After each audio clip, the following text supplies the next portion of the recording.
Welcome to the Chef Leadership Academy lecture series, where Professor Jagdish Sheth, author of numerous marketing and management books such as The Rule of Three and Chindia Rising, delves into a variety of business topics. This lecture is titled How Companies Gain a Competitive Advantage Through Customer Loyalty. Customer loyalty is nothing new as a concept.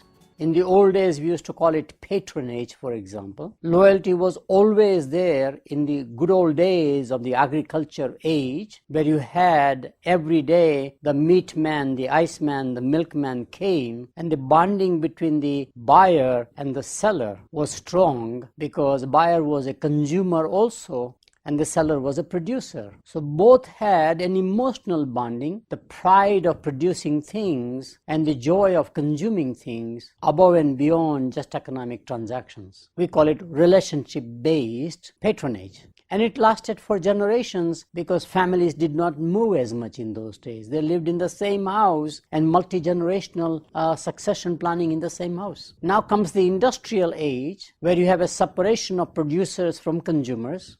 You have the rise of the middleman, whether those are retailers, distributors in industrial markets, wholesalers, whatever word you wanted to use. And therefore, the emotive side of the producer's emotion of producing, pride, and the consumer's emotion of consuming began to have a distance. Now we fast forward to the 80s, and suddenly customer centricity, customer satisfaction, customer loyalty have all become significant buzzwords, not just in marketing, but throughout the corporation, all the way to the C-suite and the board of the company. Now, why this trend began? We will analyze that first. What customer loyalty means, we will define that. But ultimately, and the main part of this presentation is really to show you how customer loyalty creates 6 competitive advantages, 3 related to the bottom line, the profitability of the company, and the 3 related to the top line, the growth and the revenue of the company, which are really the 2 things a company tries to manage primarily to deliver the shareholder value and hopefully, in fact, more than shareholders,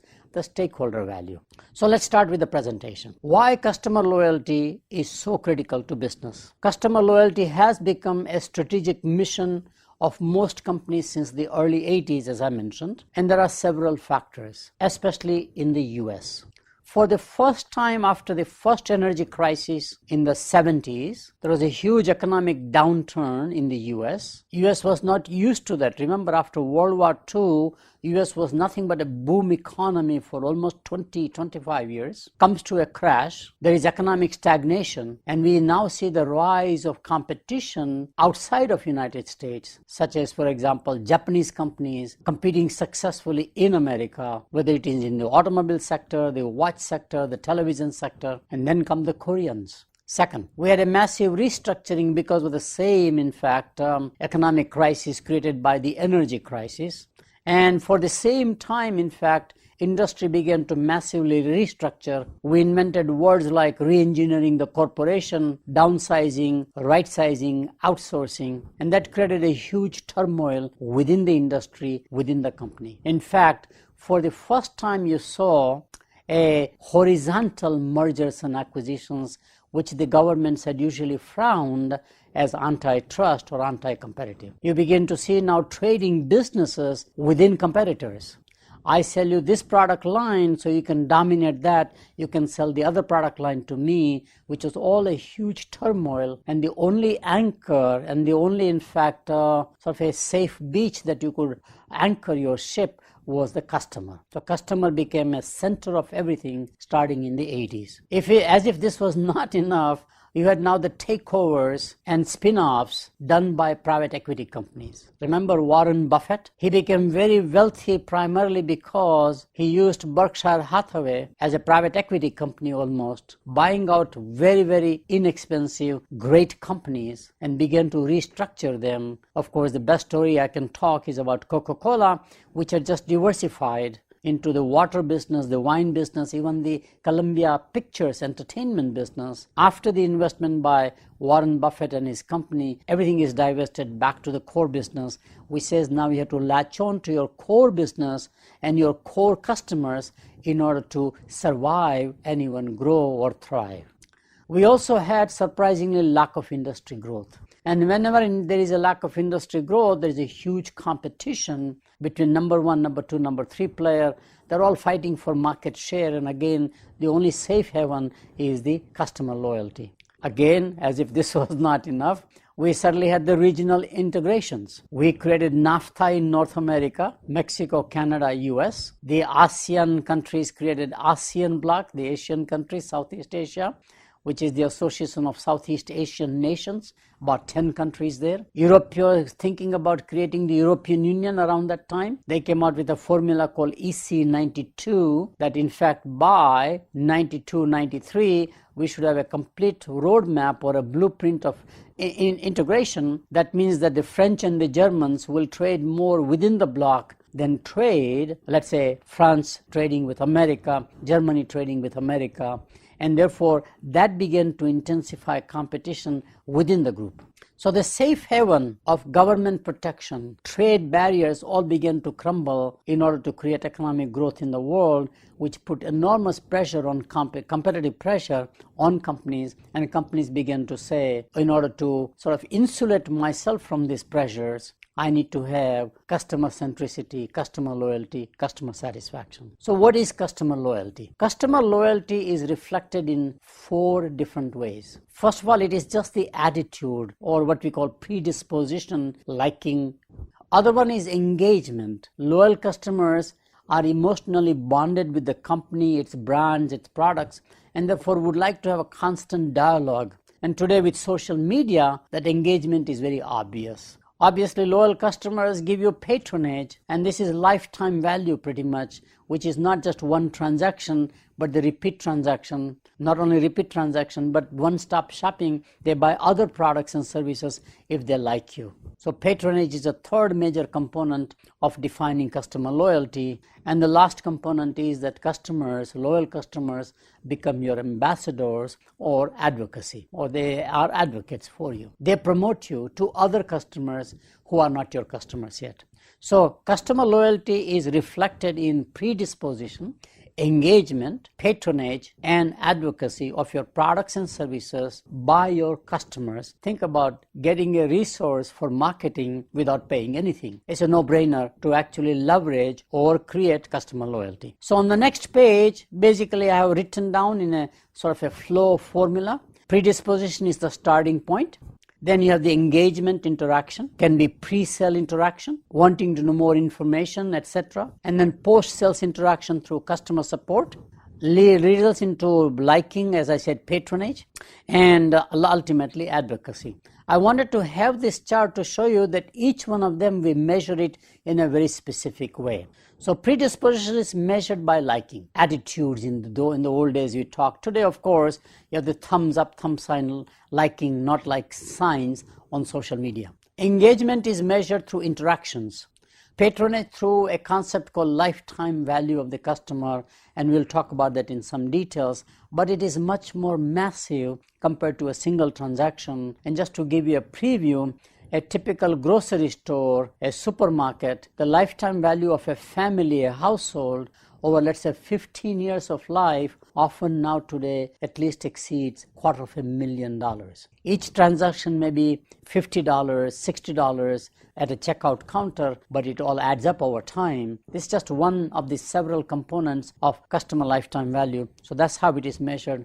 And advocacy is usually measured through word-of-mouth communication. And today we have a very formal measure called a Net Promoter Score. Most companies use it at the highest level in the organization, and even the CEO is rewarded or not rewarded based upon Net Promoter Score, which is how many people promote your product positively, minor what is called distractors, people who actually have a negative word.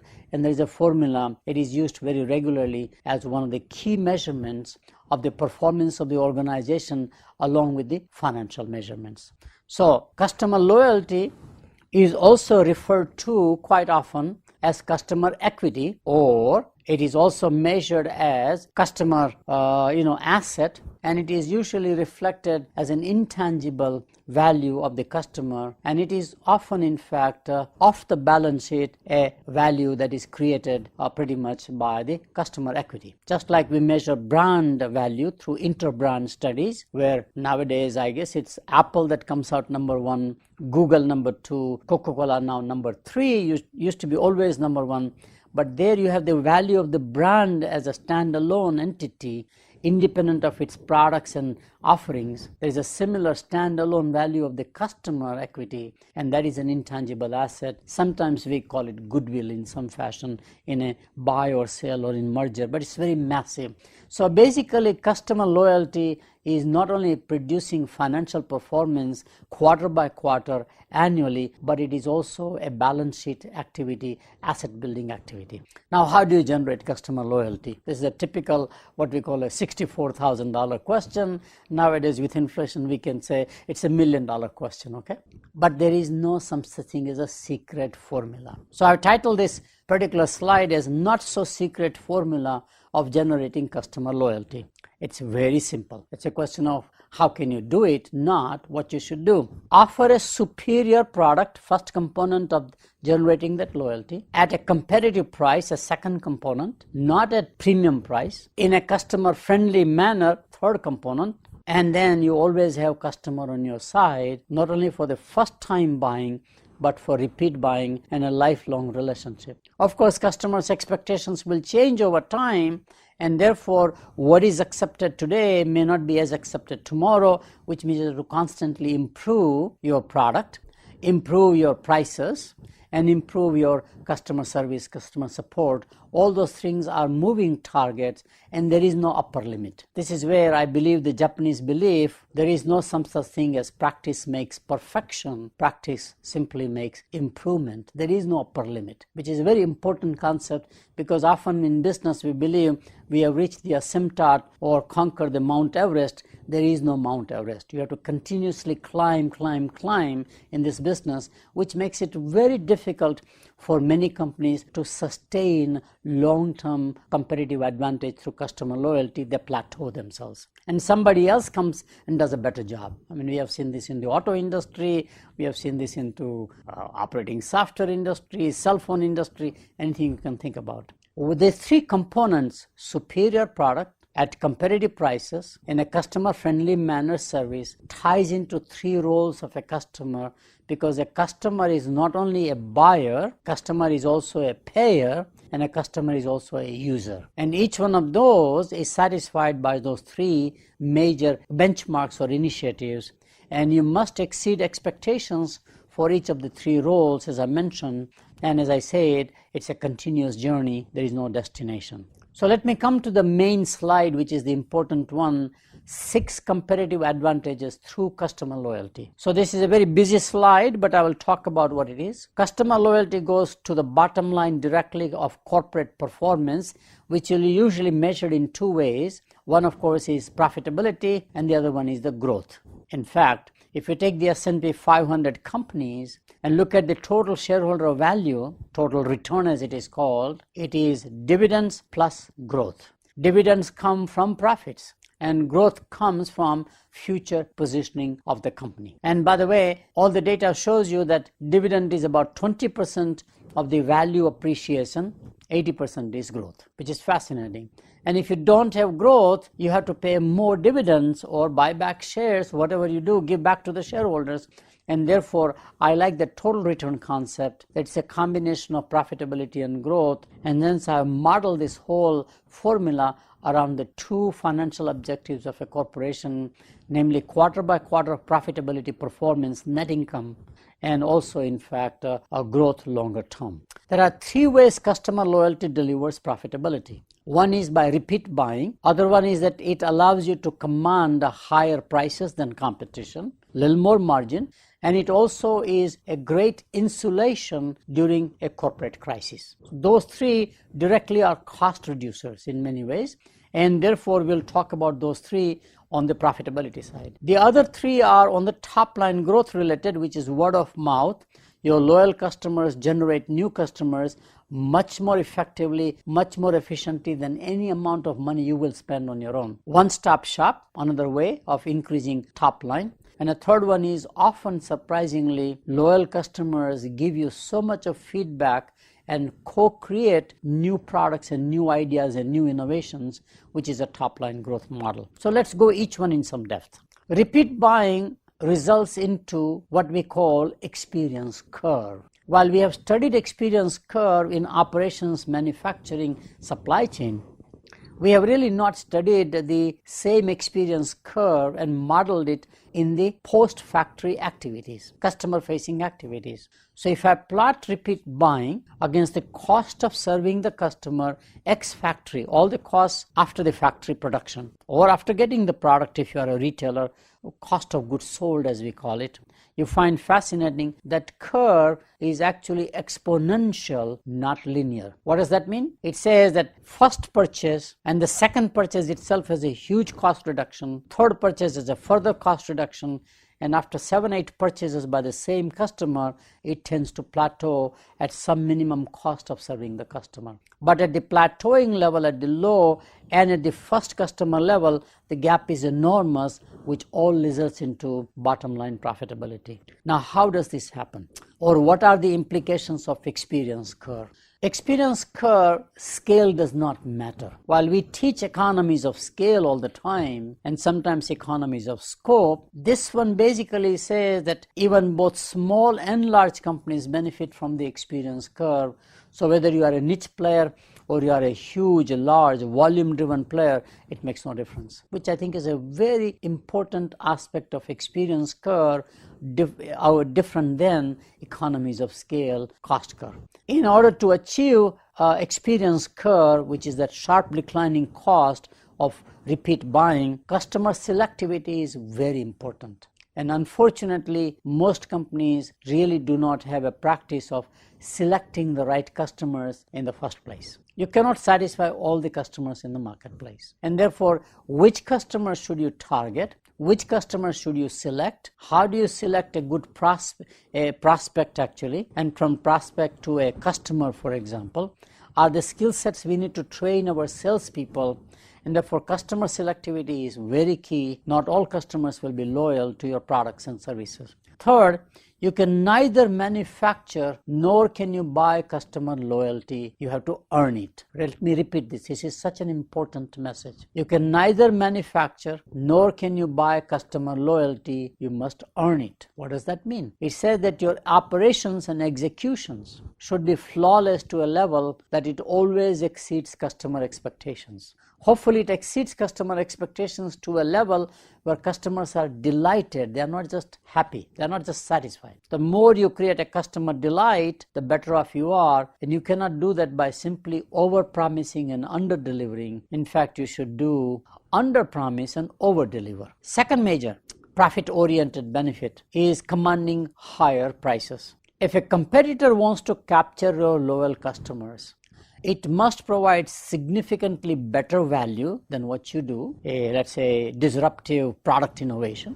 such as digital cameras versus film cameras, such as, for example, mobile phones versus the landline phones. I can give you all the examples. You all know all that stuff. Either it must offer a better value or by lower the price or increase the performance. Let me repeat that. It can offer a better value by lowering the price or by increasing the performance at the same price. But there is a cost to the customer in trying to acquire your loyal customers. What is that price sensitivity at which the customer will say, there is a price after which I don't want to continue being loyal to you? At what price point a customer is willing to switch? In commodity industries such as industrial raw materials, chemicals, agricultural commodities or electronic components, there is a minimum of at least 5%, and these are high volume commodity businesses. Even then, there's a minimum of 5% price advantage if you have loyal customers, and often, by the way, it is about 9 to 10% advantage. In highly branded unique products, and of course we can think about Rolex, for example, in the watch business, Apple in the iPhone business, etc. In branded unique products, this price advantage increases to 20 to 25%. The price advantage you gain is often referred to in the strategy literature as differential advantage. How do you differentiate yourself from your competition? And customers become loyal to your product or brand because it provides something unique or different from competition, which is why that notion of selectivity and market segmentation becomes very important. In fact, I'll make a general observation here that brands don't compete as we think. Surprisingly, brands segment the market. So Pepsi does not compete with Coca-Cola as we think. All the data shows you, I've just done a massive research, that Coca-Cola loyal customers are Coca-Cola customers, Pepsi loyal customers are Pepsi loyal customers, and they really do not switch from one to the other, no matter what price incentives, except outside this boundary that I talked about, 15-20% or more change, then only they might be willing to change. Okay, so how do you differentiate yourself? And there are 4 ways that companies create customer loyalty through some form of differentiation. The first one is strictly product excellence, which is the Apple story. I mean, all the way from Mac when they started the business in PC to iPod. Compared to Sony's Walkman, iPod was superior.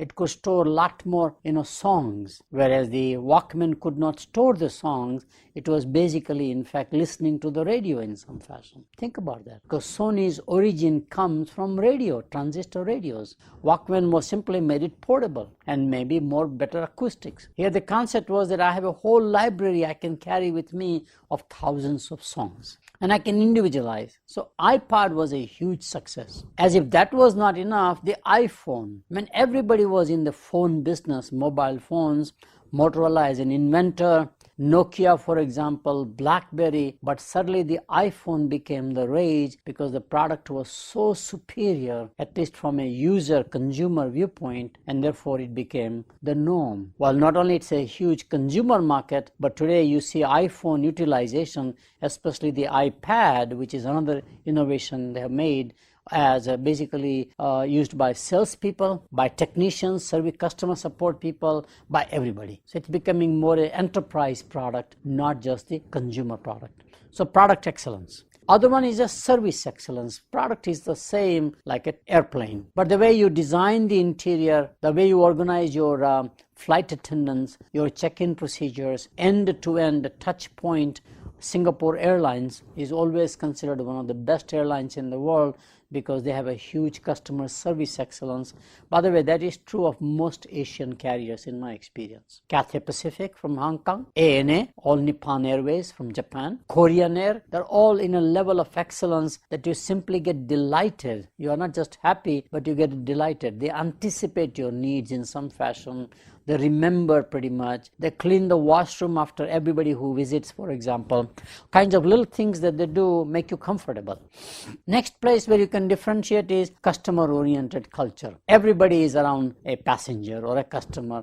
Another airline example, in this case, would be an American example of Southwest Airlines. No frills, no assigned seats even, and today executives fly that airline with passion. Interestingly, it was meant for those people who could not afford flying and would drive, let's say 200 miles or more within California, within Texas, which are big states, and suddenly from a very humble beginning in Texas, Southwest becomes the most profitable airline because it differentiates itself on having a customer culture. And the last one, where you have an enormous brand reputation, where the brand itself carries enormous value. I have chosen an example. There are many other examples, is Mayo Clinic. The Mayo Clinic executive health procedure for 2.5 days, which I personally experienced to see how it is. I went to the Jacksonville, Florida facility. And from the time you come in, it's a concierge service. They already gathered information before you come in. The check-in process looks like you are checking into a hotel essentially. And there's a continuous handoff from one doctor to the other for 2 days.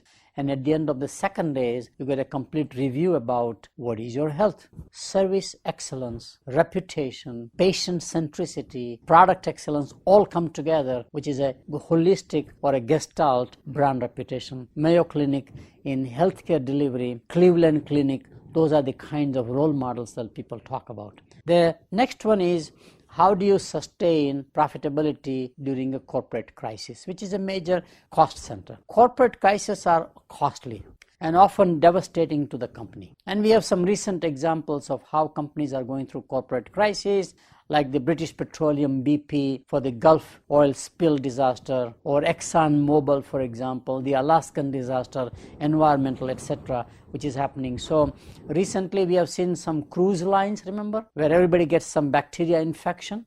Big luxury liner tips over because of the neglect of the pilot or a captain. We have seen the disaster of Malaysian Airlines. Have you seen that thing today? In fact, in the case of Malaysian Airlines, the forecast is that it is such a huge blow of 2 major flights lost that probably they will never recover properly. So this is a very important point, that crisis will be more often going forward, just like we have more storms and more hurricanes.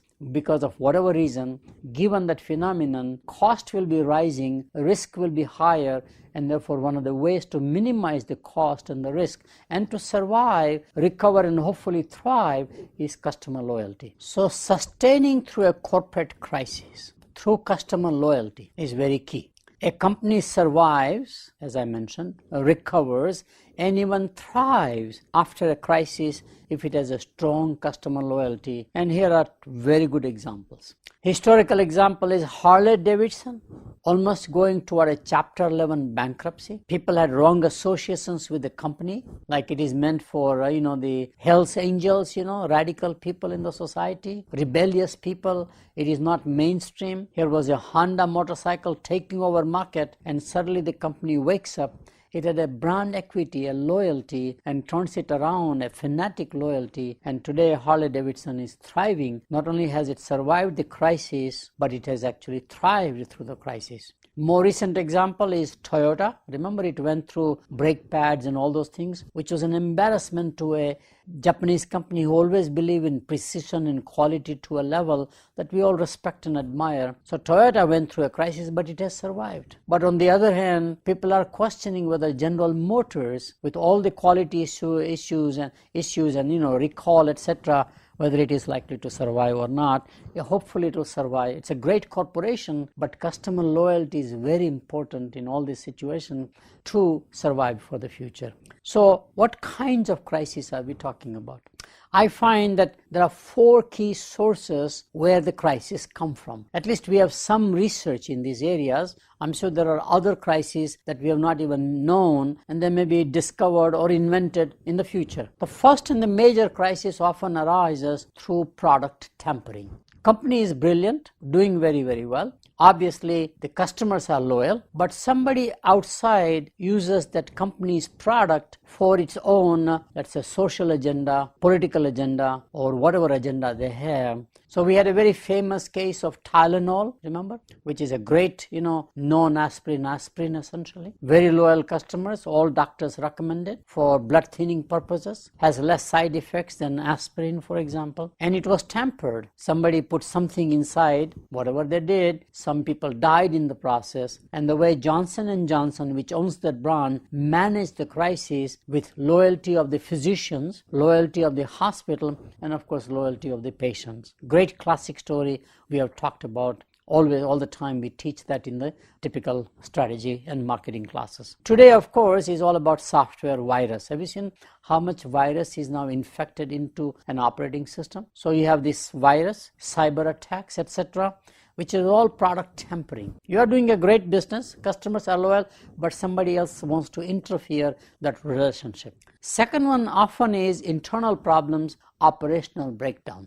Something is not working. There is an internal sabotage. An disgruntled employee typically becomes a saboteur. There is often sometimes a shortage of the product, especially if the raw materials are not available. Or if you're sourcing abroad, some reason there's a crisis in that country and all the supply function has come to a screeching halt. And therefore there's some sort of a breakdown. As I mentioned about General Motors, they really don't understand why there are so many defects.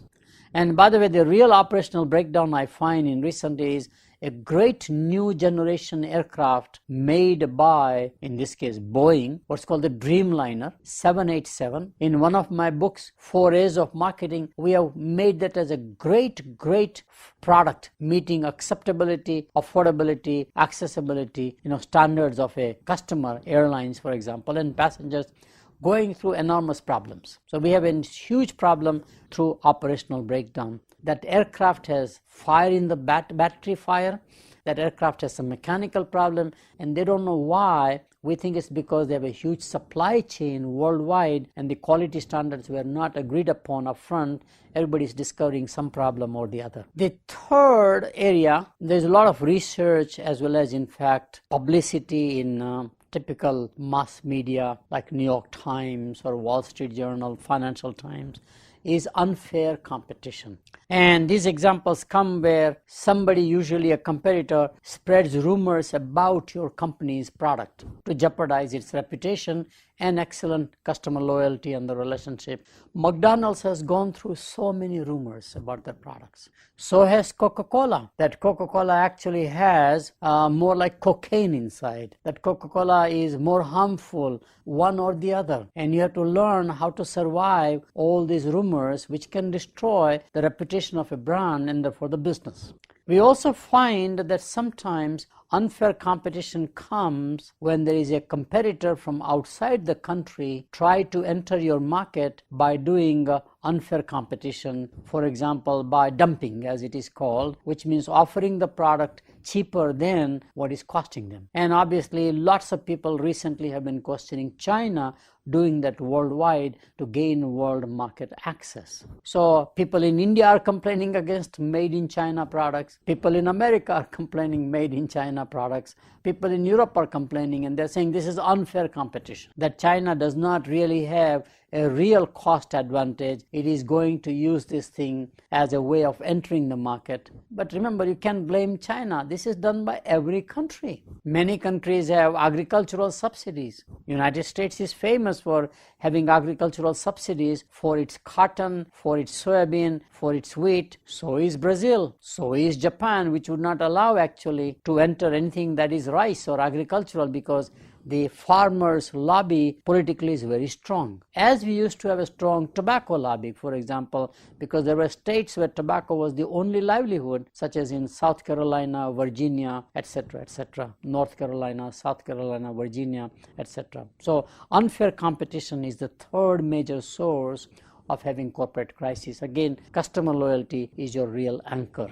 Last one is industry restructuring, where loyalty gets interrupted. Bank mergers. You are loyal to one bank, it is bought or merged with another bank, and suddenly you find the identity you had with the product or the company especially is gone. We have seen bank mergers, we have seen mobile telephone mergers, we have seen deregulation and privatization in many foreign countries, creating this uneasiness in the relationship. Often, in fact, a foreign ownership creates disruption because suddenly now in a B2B market, industrial markets, you had a great relationship between your accounts, key accounts as they're called, and you as a supplier and OEM customers primarily, where you are making components and parts and your customers are really value-added manufacturers, and suddenly your company is acquired by a foreign company, especially from an emerging economy. Now the loyalty begins to be questioned. It is no longer an American company. We have seen this, in fact, with the acquisition of steel mills by Mittal Steel. We have seen this acquisition of aluminum sheet company by, for example, an Indian aluminum company called Aditya Birla Group, Hindalco as the division. And obviously this happens with Chinese companies that buy out American companies or European companies, etc. Because we all have a pride of buying from another company which is also from the same nationality. So made in USA, we pride. Made in Japan among Japanese, made in Germany among Germans, and this creates a disruption in the marketplace. And the last one is similarly spin-offs and demergers, as it is called. Right now we are going through lots of spin-offs and demergers as we did in the early 80s. So we can learn quite a lot about how during these tough time periods, the real anchor for giving some stability under very rough stormy waters is the customer loyalty. Customer is stronger anchor, and maybe loyal employees is the second strong anchor. And if you have those two anchors, you can always survive and often weather the storm, as it is called by and large. Now we are going to talk about how customer loyalty delivers top-line growth. And there are three ways each one becomes a competitive advantage if you have loyal customers. And larger the number of loyal customers or the size of the market, the greater the benefit you will get. Loyal customers generate new customers. Best way to grow the business profitably is to gain new customers without significant investment in marketing and sales resources. It's a no-brainer. You have no cost and you are creating the growth. And your customers are your salespeople in many ways, and they have more credibility because they are supposedly objective. So word of mouth influence by loyal customers is a lot more effective than any advertising or salespeople persuading people to buy, because they do not trust them. Whereas a customer, they trust quite a lot because they are friends also. They know each other. There's a reputation of their own when they recommend your product.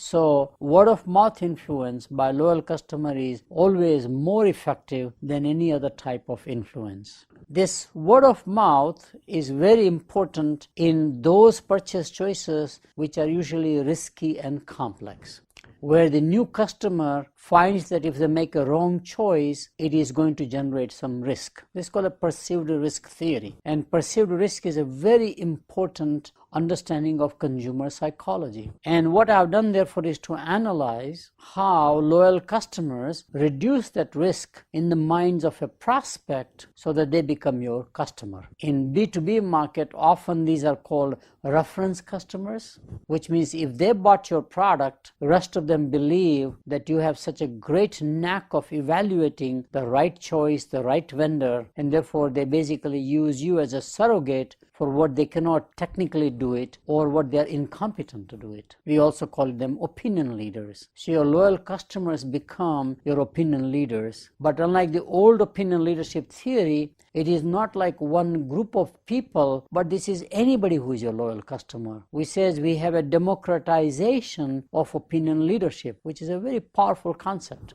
So which are these risky situations? Among many risks, there are four very important risks with which the consumer is hesitant to buy, not necessarily from whom to buy. The first one itself is reliability risk or performance risk. And of course, this is very important in capital goods purchase, especially in industrial companies or B2B companies, because if they buy a machinery which is unreliable or breaks down, then obviously the whole livelihood goes out of the window. Having a factory shut down because there is one machine that is down in a value chain or in a production assembly line principle is very critical. Whether it's the conveyor belt, for example, as simple as that rubber, or whether it is some electronic component in that machine, or whether the machine's a liver or electrical failure. I can just imagine any possibilities. So the reliability of that machine is very key, and the reputation is created by many nations like Sweden, for example, or Germany, for example, or Japan, for example. We have shown that if you buy their machines to make products, the reliability will be delivered.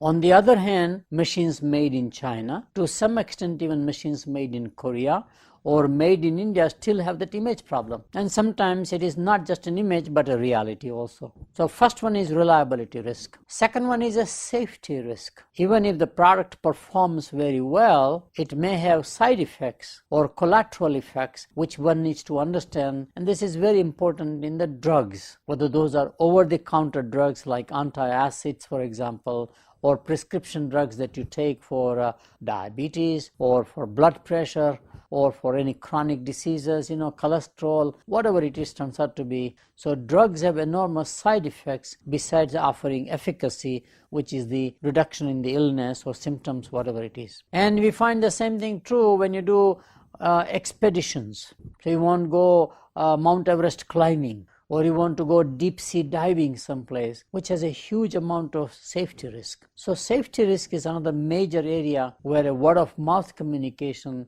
seems to be more effective than any advertising and promotion. Third one, of course, is economic risk. And economic risk is very common where you have a very large amount of your income or your wealth that you are committing, and you know that if you make a wrong choice, you may lose quite a lot. Typically, a home buying situation would be like that. You select a wrong home, you don't know whether home has any kind of skeletons in its closet, literally, etc., etc., and therefore it's a huge thing. So in home buying, a referral by somebody else makes a lot of sense. Social risk, which is the last one. And in many personal products, conspicuous consumption, where who you are is reflected by your product possessions and product display and product consumption is very important. So for example, personal care products in general, like jewelry, for example, cosmetics, the brand reputation is important, and somebody else who recommends becomes very important.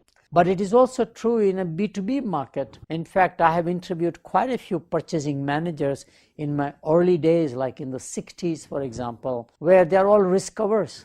They would rather not buy from a new vendor that they don't know.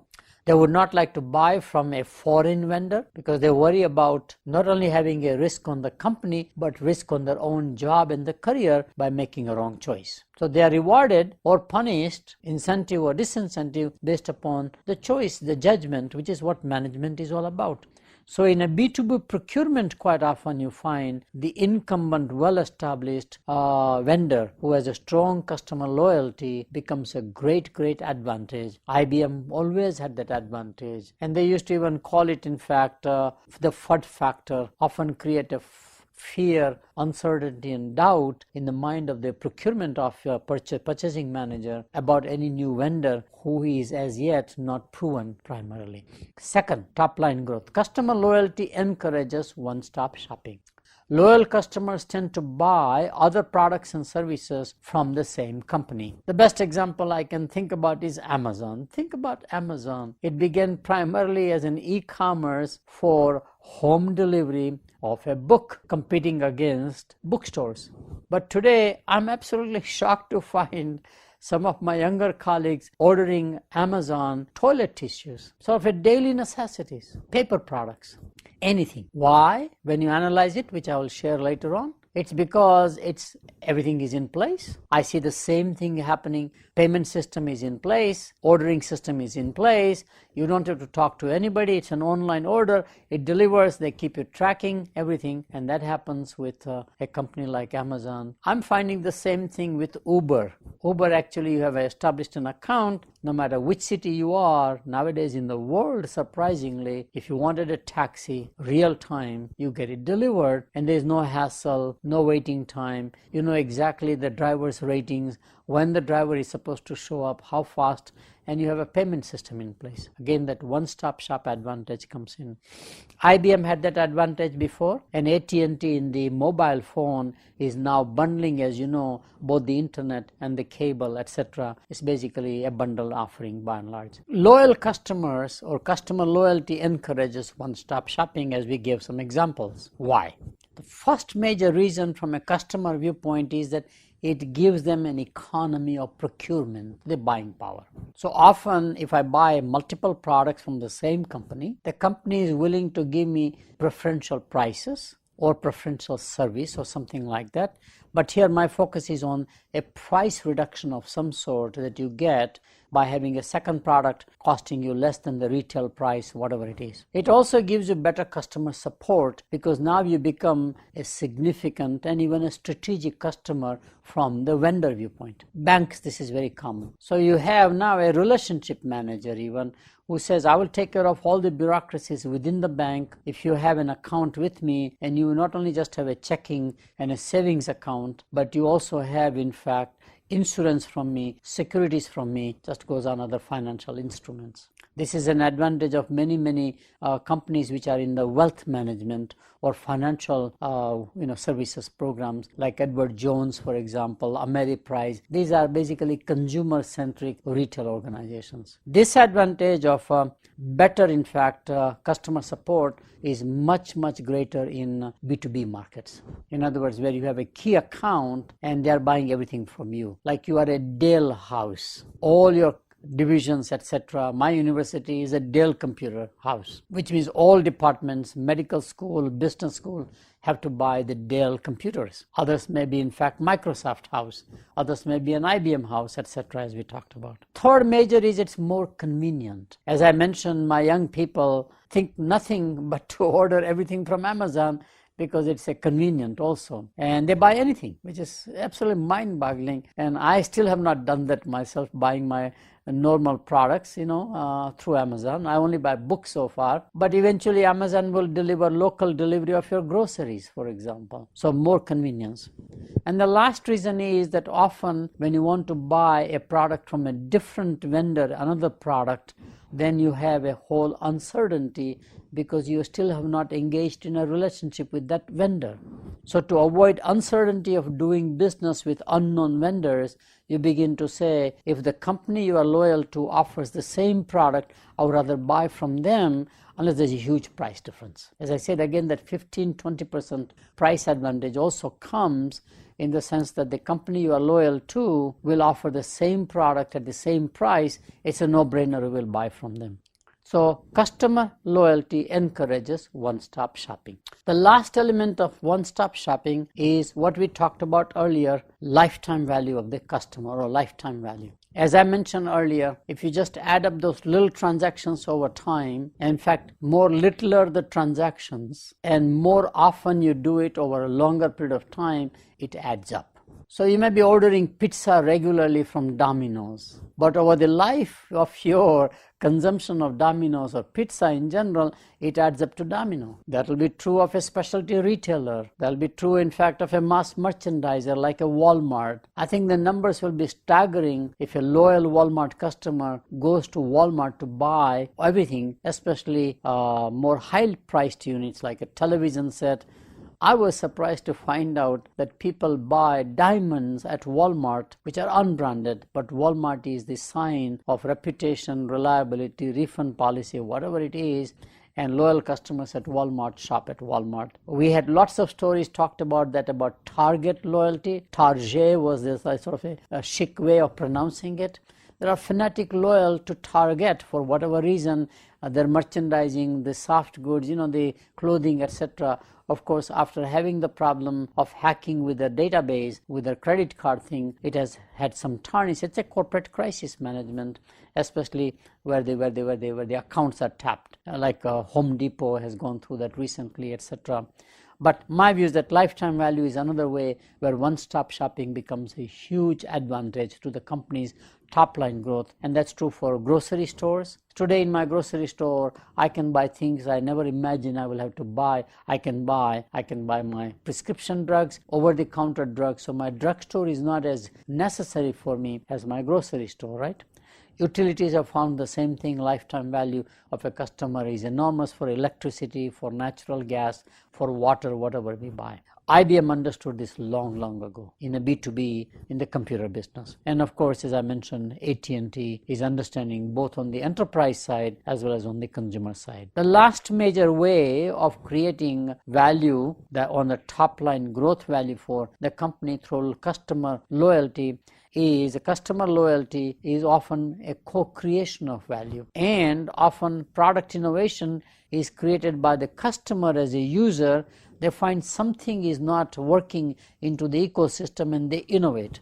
So loyal customers, especially in B2B markets, are open to sharing their product usage experiences with you. In fact, they are sort of saying that, how can I help you to improve your innovation? Think about that. They are your R&D. Your research and laboratory people probably couldn't imagine the way a consumer or a user is using your product and service. Consumers use products in more imaginative ways than what the product was designed for. We have lots of stories about this one, where many household products, there used to be actually a column called Hints from Eloise, where people will show how they're using in an imaginative way products, whether those are cleaning products at home or those are, whatever products we have, which is fascinating. So the customer is your R&D laboratory.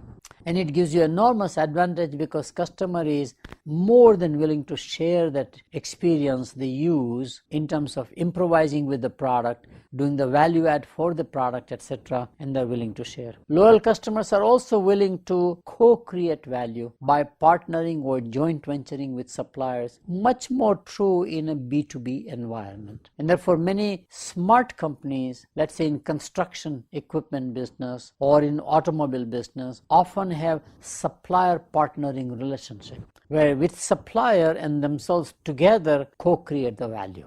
The reverse is true, where a supplier has strong, loyal OEM customer, and the OEM customer says, whatever you do, how can I have a value for that?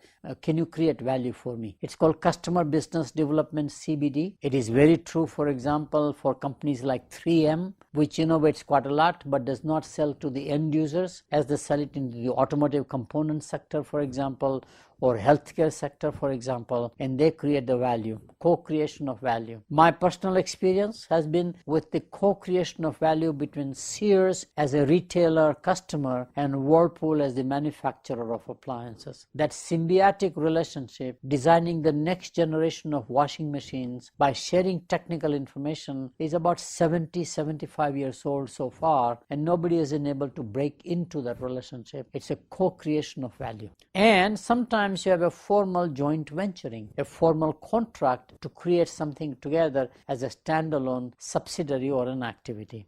While that is not the case, but real co-creation of value I have observed is between Walmart as a customer and Procter & Gamble as a supplier. And as you know, Procter & Gamble is enormously diverse in terms of product offerings. And for Walmart, P&G is a one-stop shop as a customer. And that relationship has ramped up to a level today which is just very hard for others to break in. Last area, often customers generate innovations in their own laboratories, especially in a B2B companies. They get the patent rights even, but they don't want to commercialize it. So they often go to one of their suppliers and say, if you want to make this product, we'll give you the permission or a license, you just pay us royalty, and then whatever you produce, we'll be happy to market it for you. Very interesting. There's a whole literature where the customer created innovations have been very beneficial to the suppliers. Very common in defense industry, where the DoD, Department of Defense, is the customer, and there are all kinds of vendors, but DoD does not want to be in the manufacturing business, whether it's an aircraft or whether it's a missile or whether it's a tank. So it actually allows vendors to come in and create a business for them. And a lot of government supported research we do at the university, whether funded by NSF, National Science Foundation, or by NIH, National Institutes of Health for medicine, for example, or medical things, health related, is all funded, but we benefit ourselves, and then we are asked and encouraged to commercialize it for business purposes. NASA has done that thing, space program, for example. So this is a very key advantage. So let me conclude this particular presentation the following way. Customer loyalty generates 6 competitive advantages to your company or the organization. And I'm using the word organization because the same thing can happen with a different vocabulary and a word for even non-profit organizations, where you use the change customers to patrons. Rather than profit, you call it surplus. Growing the programs, it's the same. It's a linguistic issue, semantics, but the concept is the same. 3 of these competitive advantages contribute directly to the bottom line or the profitability, and they are repeat buying, commanding higher prices, that 5% premium in commodity to 20 to 25% premium in branded unique products, and usually customer loyalty becomes your biggest support during corporate crises. The 3 other competitive advantages contribute directly toward the top line revenue growth, and they are word of mouth, one-stop shopping, and co-development of new products or services. The ultimate measures of businesses are, the success of businesses are the twin loyalties, customer loyalty and and employee loyalty. If you have both of them together, you are less likely to fail forever. And you have to constantly make sure that you are keeping customers loyal by, adding, improving, etc. over time, the Kanban continuous improvement process. And same thing about employee loyalty. How do you motivate and retain employees on a long-term basis by and large? And that's very key. So the ultimate measures of businesses' successes are customer loyalty and employee loyalty. This presentation has been primarily focused on customer loyalty. Thanks for joining us for this lecture on how companies gain a competitive advantage through customer loyalty. For more about Professor Sheth and the Sheth Leadership Academy, visit www.shethleadershipacademy.com.